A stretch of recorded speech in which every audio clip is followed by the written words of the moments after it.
همه جای ایران کله پاچه ندارن، اما ما لورل 3 هیچ جلوییم، به خاطری که ما به کله پاچه کلگی خریم. همینطوری که بینید کله پاچه اول به روش سنتی کاملا تمیز کنیم و بعد خیلی خوب ایشوری میشه. یه بار اینی میشه تا اوپزه بوی اونه ریزیم و دوباره سرخش کنیم با پیاز و فلفل و زردچوبه و یه مشتره کوهی، یه مقدار نخود، یکی 2 تا لیمو و اینیم یه شو تا صبح تا خوب ایپزه.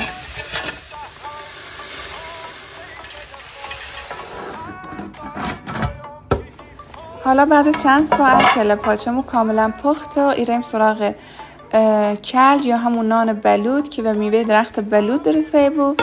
ما به صورت آرد درش یاریم و یه خمیری باش درستی کنیم و نهایتا باش نان بلود درستی کنیم که خیلی خوشمزه و مفیده و روش خاصی داره پختش که کار هر کسی هم نیسته.